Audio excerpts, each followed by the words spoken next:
Well, it's that time of year again, October, and you know what comes with that? The greatest holiday, whether you recognize it or not, Halloween. And we thought this year we'd take another stab at this Halloween month thing I did last year. Took a look at the first movie that really gave me the chills as a kid, my favorite movie, that wretchedness that was Halloween Kills. And we'll take another stab at it, maybe stay a little focused this year in the Halloween month 2022 edition. And we're going to take a look at we're going to try to take a look at 5 movies this month. Going to try to do one a week. We're going to see how that goes. Have somewhat of a reputation of being the guy that hates everything, so why not capitalize on that? And we're going to look at 5 movies this month that I'm not going to say that I hate, but just kind of rubbed me the wrong way when I saw them. So with that being said, let's get started with this first entry known as...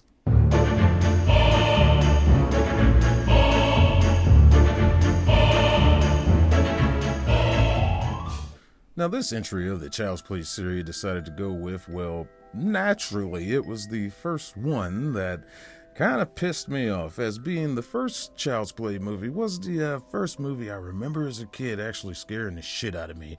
The second one, okay, not bad. There's real good scenes at the end, going through the toy factory. That was an interesting little climactic end. Enjoyed that. But then we get to part 3. It's 8 years later, and yeah, we got to change the actor. Of course, he's 16 now, and being part 3, I found it kind of funny that it coincided with, the number of new subscribers I got last year thanks to this little Halloween month special I started doing. So why not try to get 3 more subscribers this year, and let's go after this piece of shit, Child's Play 3. Let's take a look at it. We start this movie off 8 years later after the events of Child's Play 2, where Andy and his foster sister believe they stopped the reign of Chucky. Yes, everything covered in cobwebs, dust, dirt, filth. Stopped mid-production because they left our little monster here in his little poop-stoop status and thinking things were all good. But no, people come in and a metal claw decides, let's get this thing out of the way. 8 years later, and you gotta be fucking kidding me. That's blood coming off that thing. Well, maybe it won't be a problem. Okay, now it's going over this vat of fresh batter? Latex? Rubber? Why is this fresh tank sitting here? Is this the same tank from 8 years ago? Shouldn't we flush this thing out and start a new batch?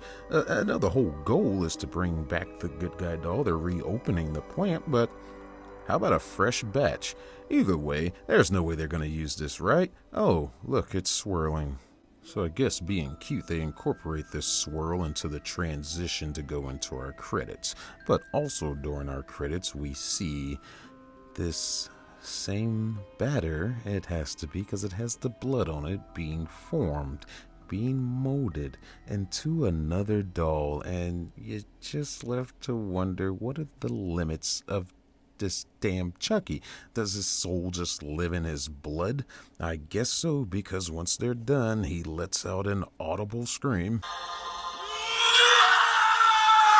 Exactly how I feel. So we move on to our executives of the Play Pals Corporation, talking about the logistical nightmare which was little Andy and his claims of a killer doll, and the said man, Charles Lee Ray himself, that was supposed to be the culprit.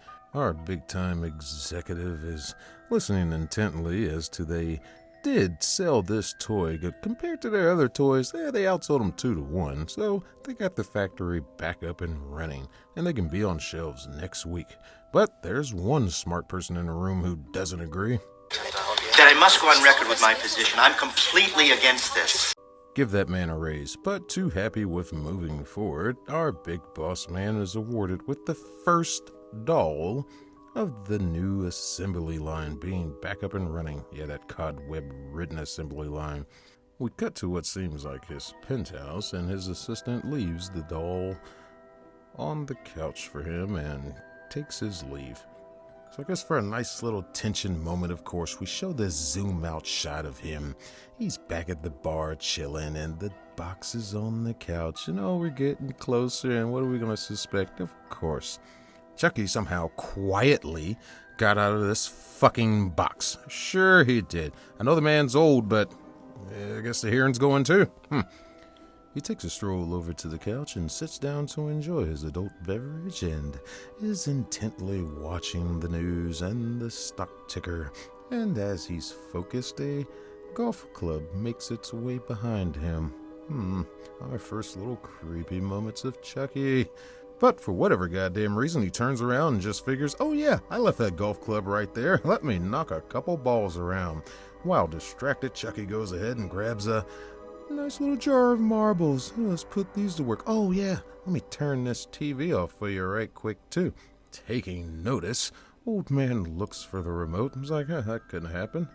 Maybe it went underneath the couch. Search. Chucky's like, here you go. He gets the remote, turns the TV back on, and Chucky springs a good one on him as he spills those marbles out and puts him flat on his ass. And with great fuck you fashion, Chucky sends his room full of toys after him, just one by one, and then all together as an army of the unforgiving. How dare you sell us into your servitude of plaything, you? Even death from above shall come after you, sir! Confused in all this madness, it all settles down to 2 dolls sitting at his desk table, chatting up, having a conversation. He goes over and meets Larry and Polly. No matter, no time to think about that, because here comes Chucky and introduces himself like a bad motherfucker. Don't fuck with the Chuck! He tries to run away, but Chucky is on that I have darker plans for you mode and takes the old man out with a couple of darts. Down like a sack of potatoes. In position, Chucky takes this old fucker out. And that's the end of Old Man with us. He moves over to his computer to surf the World Wide Web and find out where Andy is, because he figures Andy is his only way out of the body. But why? Cut to the gates of hell, also known as Kent Military School, where a bus is arriving and entering the campus, and it's our young little Andy, all grown up.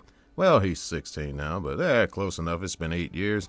And he looks out the window upon, guesses what to be his new future. Military discipline. He meets with the headmaster, who's going over his record and just asking, what happened with you all those years? What happened? 8 years and then out of foster homes. And he says he had adjustment problems. Mom's in special care. And the headmaster proceeds to call him a troublemaker for some reason. What a troublemaker? Okay, that's a little harsh. And tells him, get your ass down to the barber. You're not going to be a pain in my ass here. And stop believing in dolls.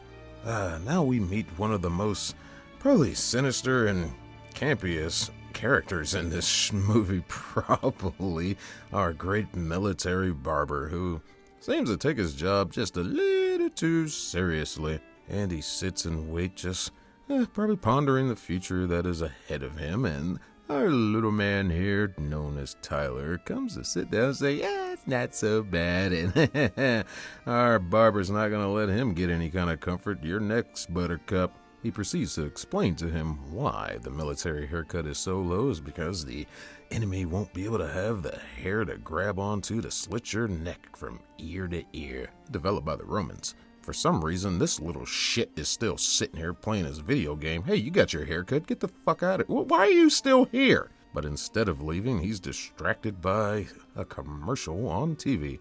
And so is Andy. And, oh, look.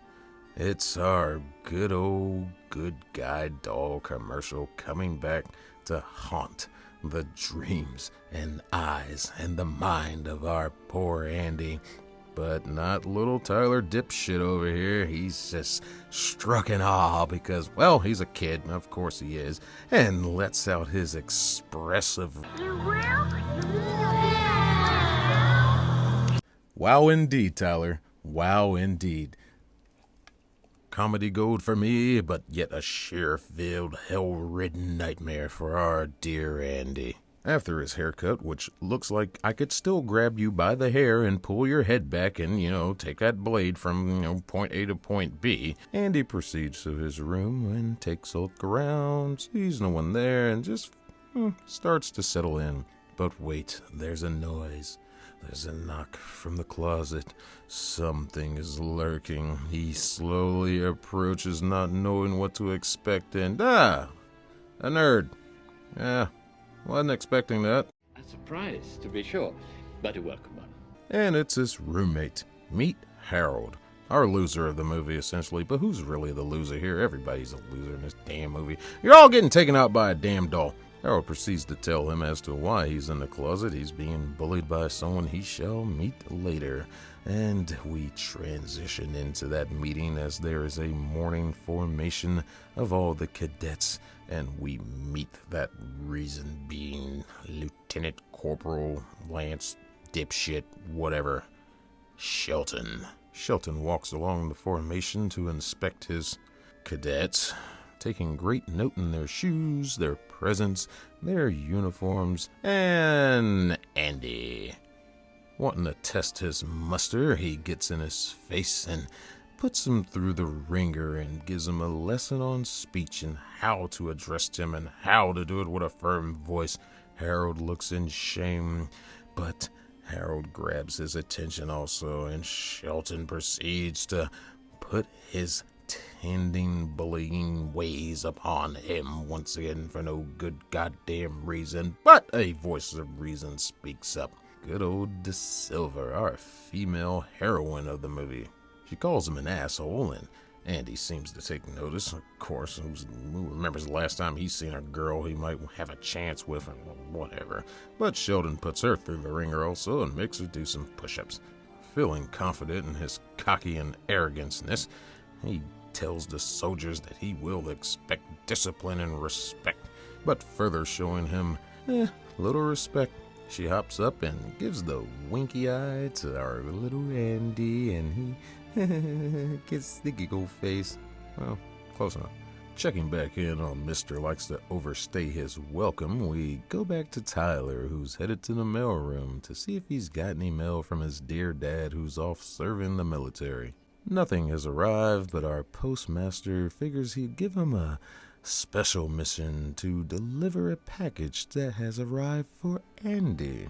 Feeling up to the task, he takes on the mission, proceeds down the hall, and just shows how little he is and, well, how much of assholes these fuckers are in this damn school. It's supposed to be a military cohesive unit, about unity, about brotherhood, but he gets no respect, and everybody just knocks the package out of his hand. He tries to make his way up the stairs, and again, out his hands and down the stairs. Determined to succeed in his mission, he chases the package, and eyes light up with glee as he sees what's inside the package, and yay! He makes his way off to a secret place, the armory. Just walks right in. I mean, really, the armory. This door isn't locked. This door isn't secured. This room has no one in it. Really? Armory! No matter. He's inside and unveils the package of which he knows the contents of, and he's just as happy as he can be because this is gonna be his. But Chucky decides to say hello. Chucky tries to figure out who the hell exactly he is. He lets him know that tampering with the mail is a federal offense, but I think the real question here is, well, one, how in the fuck did you wrap yourself? And number two, looking at this label, that says Play Pals Toys on it. So this is an official label from the toy company. Where in the fuck did you get that? Okay, fine, granted, you might have used a computer and printed it, a handy printable computer that had it in the damn CEO's office. Okay, fine, you printed it there. But how in the hell did you wrap yourself, get yourself to the proper place for a package to be picked up and delivered? Questions. Wondering if this kid has interrupted his plans. Maybe he's furthered them more to success and hatches a plan. Hey kid, let's play hide the soul. Meanwhile, at the shooting range, we get our cadets working on their aim, and we come back to Andy, who couldn't hit the broadside of a barn, But despite hitting no targets, he does have the cleanest targets and consults in Harold about what he's doing wrong. They go over to check on our Da Silva and see she's just kicking both their butts, and he asks her for a couple tips, so she provides the necessary comfort and close-up personal instruction that he may need just to hit the side of the target. Back in the unsecured armory, Hide the Soul is taking place, and Chucky, hell-bent on his mission of getting out of his plastic confines, summons upon the darkness of the voodoo magic to once and for all be ridden of his prison. But god damn it, here comes somebody finally. The only time this place gets some damn attention is when somebody accidentally comes down to check on shit. They find Tyler playing with his doll, and the headmaster proceeds to tell him, "Hey, I swear I just told somebody else about this. Stop playing with dolls. You too, all right? What is this anyway? Give me that. Get this the fuck out of here. And you get back to where the hell you do. No questions about why the hell you're in here or anything. But anyway, the headmaster takes the doll and proceeds to take him off. And he says, I'll be back. Following up range training, our cadets are now marching with their rifles under direction of our fearless leader, Shelton. Andy, of course, is uncomfortable handling the rifle as he just doesn't like guns, as he tells Shelton, so he pulls him out of group and puts him off to the side. An act of shaming him, sure. But as Andy turns his head for a second, he sees the one thing he did not want, the one thing he fears. It's good old Chucky being carried off by our headmaster, and he's distracted in great fear, and I just love the way this scene kind of plays out. It's just the way that Chucky's being carried. It's like he's going, why? Why? Shelton takes notice of his lack of concentration and proceeds to scold him even more. And asking him, what's your problem, he lets him know that he's just not comfortable with guns. Does this look like a gun to you, Barkley? It's a rifle! Good old sidekick Ellis comes over to let him know the difference between a gun and a rifle. This is my rifle. This is my gun. This is for shooting. And this is for fun. Infuriatingly enough, is that a word? Whatever. I saw the movie Full Metal Jacket before I saw this fucking classic piece of cinema. And the sergeant in that, he had the better cadence of this going on with his squadron marching around the barracks doing this same chant. And when I saw this in this movie, it's just like, oh, that's cute. You think you're a soldier. And it was actually quite insulting. Don't worry, it gets worse from here. I don't know if you ask me. Last time I checked, a rifle is a type of gun. And with convenient timing, it's garbage day, and our headmaster proceeds to dispose of this child's toy once and for all. Chucky, not happy with his new resting place, decides to make some noise to get the attention of our blue-collar working man. He takes notes of the screams and presides to run to the rescue. Just a good man doing an honest deed. He didn't know what was in there, but Chucky, just being the piece of shit that he is, hops into the truck and starts messing with the controls. Our poor blue-collar, hard-working, everyday man has succumbed to the madness of this piece of shit plastic fuck. And, well, his trash collecting days are over. May you rest in peace, sir. Screams bellow out, and our cadets hear them, and they run to the sounds, and they see the garbage truck unattended and try to figure out what's going on here. And our Da Silva notices blood coming down his side, and Andy, of course, with the fear of after Jesse and Chucky, fears the worst and confirms his worst fears. Later in the evening, Andy sits in contemplation, maybe about killing himself since he's holding a knife. Oh, he's just messing with the knife. He sets it down and talks to Harold and asks him, do you remember seeing that doll? Harold doesn't remember, and we find out Chucky is hiding in the room. When did you make your way in there? Sure, why not? How did you know which room he was in? I don't know, a lot of questions to be asked here. I mean, I understand you looked up the address. You found out where the school was. At what point did you go and find in the records exactly which room he was in? Sure, why not? Whatever. Chucky's in the trunk. Harold goes off to take a shower while Andy proceeds to put some of his belongings up and makes his way over to the trunk, and the cheap little tension music. Oh, he's gonna open the trunk. Of course he's not there. Nah, he's over here. He's getting that knife you left conveniently open. Okay, Andy finds a picture and decides to add it to his desk. Oh, it's him and Mommy Dearest. While sitting on the bed, Chucky is underneath. The sinister little plan is like, take out the vein, we take out the main. Now, why not take this chance to go after your new primary target, little Tyler, okay? Andy, yeah, he's seen you, he knows you're there, but he doesn't really know your intentions. He knows, more than likely, that, you're gonna come after him. He doesn't know you want Tyler, so why not just go for Tyler? Andy never would have been tipped off if you... Jesus Christ, this movie slashes him in the heel and brings him to the floor. Andy's fears are finally confirmed, finally seeing Chucky face to face. Andy lets him know he's not gonna stop without a fight. Chucky lets him know, I don't need you anymore, I got somebody else in mind. Going after Tyler and showing how proud of this moment he's going to be. Just think, Chucky's gonna be a bro. What did you say, nigga? Absolute cringe, but a different time. So Andy decides to make a move because he will not have Chucky terrorize Tyler. Who throws a shoe? Honestly.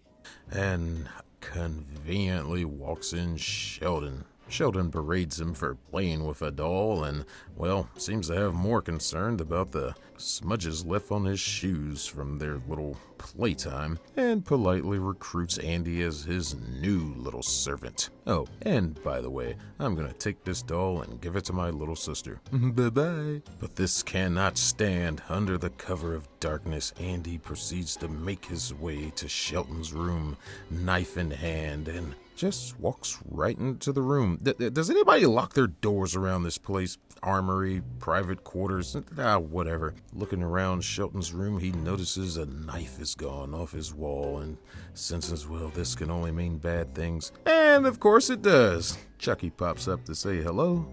They scuffle. They wake up Shelton, of course. Shelton, surprised, proceeds to ask Andy, why are you in my room? He notices the doll is gone. He's like, oh, you're a thief, huh? I didn't take the doll. Well, somebody took it. So instead of Andy just making up something, Shelton proceeds to punish the whole battalion. The headmaster comes out to find out what's going on with this nonsense right before midnight, and Shelton lets him know, there's a thief aboot. So, just wrap it up by 1 o'clock. And Shelton puts everybody into high gear, but Andy is still determined to get away. He must get to the younger cadets' quarters and ask Harold where they are. But in the middle of his question, proceeds to get no respect from this battalion. It's kind of understandable at this point. Chucky, on the prowl and on a mission, makes his way to Tyler's room. However, he figured out where that room was, but Tyler has left a note for him saying, come and find me, you're it. How did he know Chucky would come look for him? Chucky stalks the hall looking for his prey and, hey, let's play. And Chucky, just irritated as all hell, has no choice but to try to chase him down. Andy decides to make his move and sneak away from the punishment, makes his way to the young cadet's quarters, but is stopped by his favorite commander, who decides to punch for some reason. You're not a fighter. Sheldon seems to like it, and gladly takes him back to formation. Meanwhile, in the halls of insanity, Tyler ducks around a corner and makes his way into the headmaster's office. Another unlocked door. What is it with this place? I don't like locked doors around here. They make me crazy and shit. Chucky makes his way into the room, knowing he's in there, but needs to give him a little motivation to come on out and expose himself. Get out here, you little son of a bitch! And through the power of deduction, he finds the one obvious hiding spot this little dumbass could be in. Also on a night prowl is DeSilver and a friend of hers. They also make their way to the headmaster's office. This room is a hot magnet, but she's after the files of our Andy to find out more about him. And they check out some of his history, but thinking they're getting caught, they go to investigate and find our Tyler playing with his doll. Wanting to have a little fun, they decide to give him a little makeover, and just, they seem to be having too much fun, just giggles all around. Hey, what are we coming here for again? It doesn't matter. We're playing with this doll. But another noise comes, and they leave Chucky right where he is. I don't know why, but sure, why not? But of his new makeup makeover job, Chucky is not amused. Our dear headmaster makes his way down the hall, investigating whatever, makes his way to his office and notices pencils are out of line on his desk. Goes to investigate and finds our dear made-up Chucky. Slight curiosity as to remembering he threw this doll away. Chucky says hello to him, gives him a little shock, and he's like, that trash with you, fucker. But like a ninja in the night, Chucky takes off out of the trash can. Now the headmaster has concerns, and Chucky decides to say, you know what? Hello! And in the vein to the same train of thought as I was thinking about the audacity of which this movie is going. You gotta be fucking kidding me. Chucky gives our headmaster a heart attack. Probably his cleanest kill yet. Our headmaster just can't take the shock, and, well, he's a goner. But as his body is carted out, our cadets can't understand how a man that fought for his country could just die of a heart attack just like that. But Andy, he knows the real truth. The next day, during wake-up call and our flag raising, our cadets are having breakfast at the chow hall, and they hold a moment of silence for our fallen high commander. Our hair ninja stalks, looking for his prey, finding one here and there, and lets our poor people know their doom. And in a moment of cuteness, our DeSilver mocks her hair in his face because you can't touch the female's hair. Not you, Harold. You're on the table. Andy hops up to go try to talk to Tyler about what's going on, and further mocking and bullying continues with our poor Andy. Sometimes he's kind of asking for it. I don't know. But not to be kept down and just completely embarrassed, he continues his goal to get over to Tyler and try to warn him about Chucky, saying he's not your friend. You can't trust the doll. He's gonna do bad things to you. But Tyler just simply mocks him, saying, you're just mad because he's my friend now. Andy, knowing he can't win this fight, just says, here, take this knife. You're gonna need it. Harold stops in to meet his maker and takes off. Our menacing barber on the levels of Sweeney Todd starts to clean up his mess and makes his way over to his cabinets just to, find Chucky. Well, how did you get in there? When did you decide to come down here and hide? No matter. Our menacing barber decides that not even to question really why this doll is here, but you could use a haircut there, soldier. And takes him over to the chair, and, well, if you had any hopes at all that this movie was gonna get any better... Kiss it goodbye. Chucky, though not moving, seems to have a look of concern on his face. Well, look at this guy, wouldn't you have concerns too? Stalks closer and closer to him in a menacing fashion, but Chucky has other plans, and right about the point of contact, slits his fucking throat and gives him a nice close shave.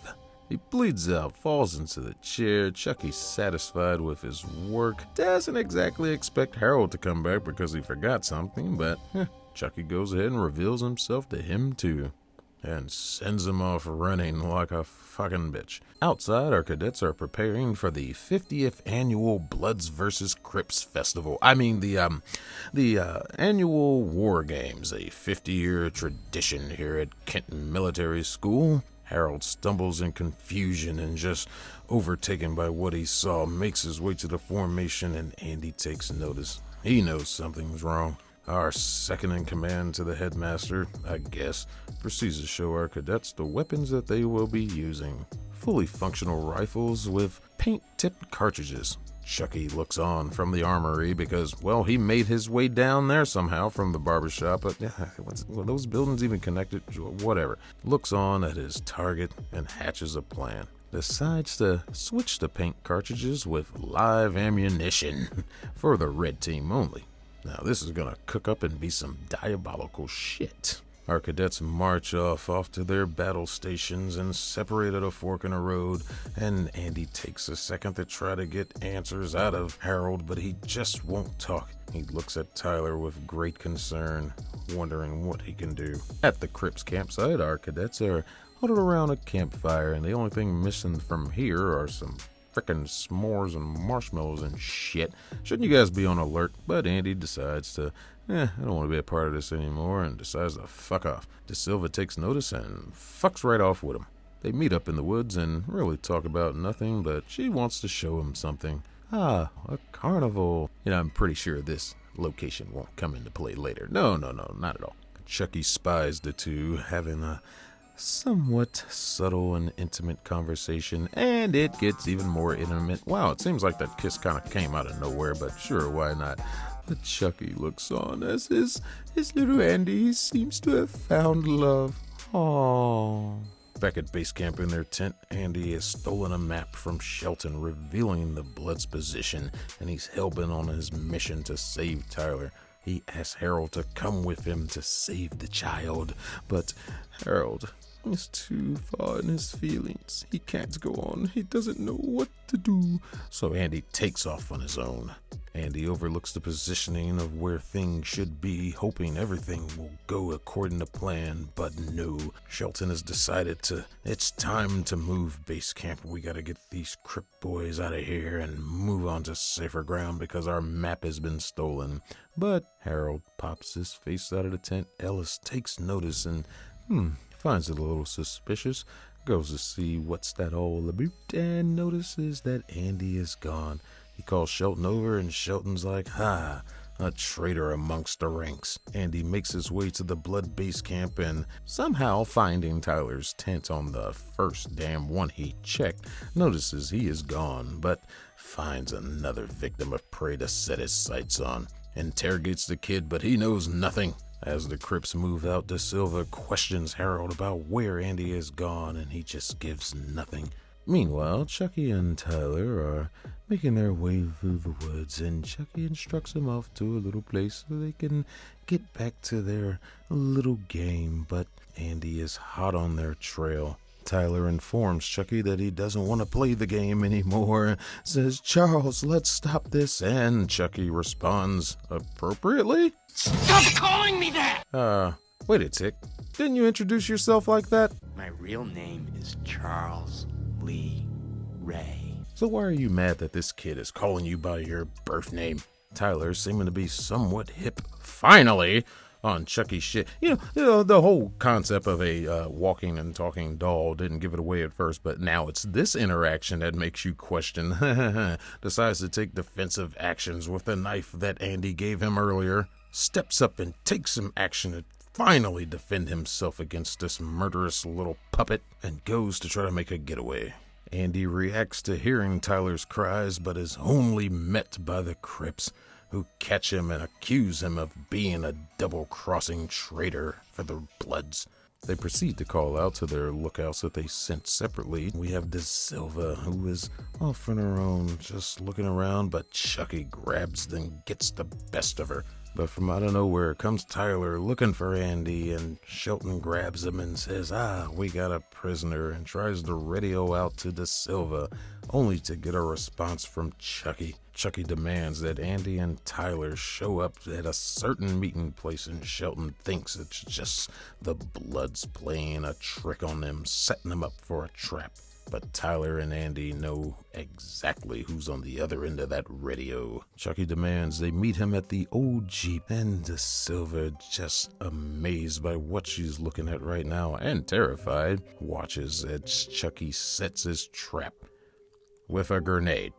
Okay, I understand you got guns and bullets in the armory, shooting practice, but grenades?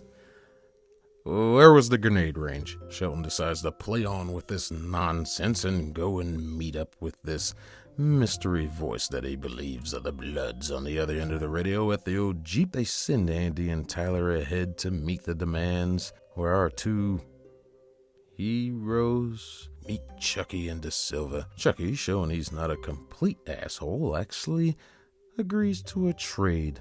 Da Silva for Tyler. As the trade is finalized, the Crips ambush the old Jeep and they take aim and fire. Break yourself, fool! Showing they need more gun range training because the only thing they hit is that goddamn old Jeep. Really? Harold seems to look in fear as if he's confirming what he saw before, and Chucky introduces himself to Sheldon and says, "Hey, remember me? You wanted to give me to your little sister." But no time to think about this. The Bloods are moving in. They take aim, and it is slowly realized they're firing live rounds. I guess the loud bangs didn't give it away because it was demonstrated how these weapons fired earlier, that they made a nice patoo, patoo sound. And now they're going pow, pow, pow. Really? But still no time to think about that as Sheldon is hit. Crip down, crip down. The Bloods finally realize they're using live ammo, but it's too late. Tyler sneaks away from Chucky. The two sides hold a ceasefire as they figure out what's going on, and a skirmish breaks out. Chucky takes advantage of this situation and says, "Have a nice day," and tosses his grenade, determined finally to serve a purpose as to why he is here. Jumps on the grenade and dies. A hero. You will not be forgotten, sir. Your memory shall live on. You may have been a loser in life, but you shall always be a hero in death. Tyler takes off and heads to the closest sanctuary he can find, the carnival. Yeah, we didn't see this set piece coming back into play. Looks around for whatever help he can find and notices the security tent. He goes in to get help from an adult and addresses himself properly, only for our brave security guard to reveal a little wink to the audience. Remember this. Offers the kid a piece of gum in his time of distress because, that makes things better. And, "Hey, I got something else for you. Would you like to play with this?" I'm guessing and assuming he'd make his way down here. Andy and Da Silva make their way to the carnival grounds and looking around, figuring, well, where could he have gone? Maybe he would have went for security. They go in to get security and, well, security has already gotten got. Da Silva, being the smart one, decides to take the security guard's weapon. Chucky, now finally with Tyler back in tow, decides to make their way to a nice special place where we can finally get things going. But Tyler tries to step up to him again, but Chucky is one step ahead of him. Tells him to get his ass in gear and get his ass into that amusement ride. Andy and Da Silva run out looking for where they could possibly be. He spots them and watches them go through a door and says the most obvious thing a Captain Obvious could say. In there! Inside our spooky spectacular attraction, we have our patrons riding through, getting their woos and their rahs, and Chucky instructs Tyler to set him down in a nice little spot right here. This seems like a perfect place. Right next to the tracks. Yeah, we'll be fine right here. But surprise, surprise, to no one's expectation whatsoever, a car full of people come through. And it gives Chucky a scare and gives Tyler a scare. And he falls into the tracks, able to get some separation from Chucky. He decides to take refuge in one of the pop-out attractions. But Chucky is hot on his trail and lets Tyler know, "Haha, I'm right here." Da Silva and Andy, hot on the trail, make their way inside, and Tyler calls out and lets them know he's here, and Chucky takes aim, and Da Silva takes aim, but Chucky gets the hit. Andy gives Da Silva quick aid because, well, that's the best thing he's probably going to be good at. He's not a shooter, not a fighter, just takes shit. But gets her situated as he has to go after Chucky, and Da Silva gives him the gun, and of course he nervously looks at it because, he'll probably fucking shoot himself. Further in the ride, Tyler is on the run, overwhelmed by all the sights and lights and scares around him. There's a gigantic fucking skeleton with a scythe. pretty fucking cool. But trying to navigate through the attraction, he steps into a soft portion of a molehill or a mound hill or whatever the hell kind of hill. Chucky makes his reappearance and says, "Hey buddy, I thought we were gonna play." And almost as if the giant skeleton heard him, he drops his scythe again, and Chucky's like, "Huh, what was that?" and slices his goddamn face off. That's kind of funny. Able to get freed, Tyler takes the moment to try to regroup himself and notices a part of the attraction that goes up to the top of this skull mountain, so he hops aboard and tries desperately to get away. Chucky is right on his tail, but Andy shows up to take note of what's going on in the situation.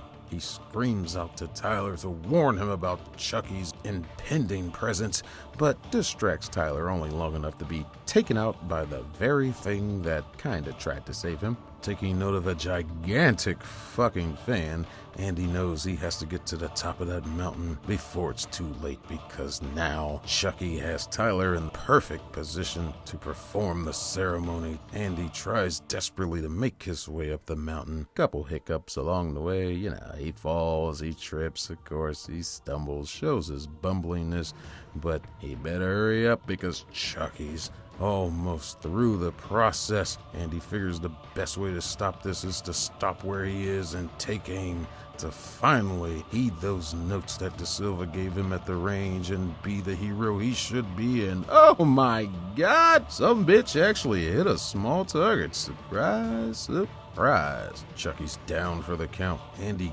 gets to Tyler, but we're not out of the fucking water yet. Chucky still has that good old fight in him. Tyler wakes up only to be spooked, and he's hanging off the side of the mountain where Andy's desperately holding on to him. He's like, "Oh, come on, buddy, I got you." Tyler remembers the pocket knife and gives it to Andy, and Andy uses it to his advantage and gets that bugger of a fucking molehill off of his back, sends Chucky flying off the mountain, down to a burning ring of fire, or a ring of fan blades, if you will. Chop suey ensues, and everything seems to be all good. And at the top of the mountain are two fearless heroes.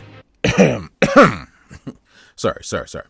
At the top of the mountain, these two chucklefucks look down upon the true hero of this movie, a gigantic metal fan. We go out on it, pan away from the fucking carnival. Andy's gone off with the police, his new girlfriend's off with the fucking paramedics and shit. Now why has he gotta go with the cops? I guess because they showed up there, the security guard, gunplay was involved. What the fuck ever. It's pretty anticlimactic, and it's kind of a sad way to end the story of Andy, if you ask me, because maybe it would have worked. No, it wouldn't have fucking worked at all. It's just anticlimactic. It didn't really feel like closure. I didn't get the aspect of, well, that's the last we've seen of Chucky. And maybe it could have been. He got chopped up by a gigantic fucking fan, but lo and behold, there's another movie that came out that is supposed to take place in universe about, I think it's supposed to be 9 months later, Bride of Chucky, to where this son of a bitch gets sewn back together by Jennifer Tilly. That just magically makes him come back to life. Well, she used a spell too, but it's like, what the fuck do you do to kill this doll? Hey, have we tried this T-1000 style? Smelt this motherfucker. I don't know. Find something to do with this son of a bitch, because this was the movie to where I was done. I'm done. No more Child's Play for me. It's just going to get dumber and dumber and dumber. And oh, lo and behold, it did. Surprise, surprise. But whatever. That was that. Next week, we're going to try a different little flavor. Another one of our favorite serial killers who had well, I don't blame him too much for what's going on. I blame the people around him. Stay tuned. Check in next week. Hopefully by next Monday, we're going to have that video loaded up. So hang in there with me, man. Trying to get these 3 new subscribers, man. Halloween month 2022. It's your boy, Sir Buff Drinks a Lot, and Sick 2210 Productions. Stay tuned.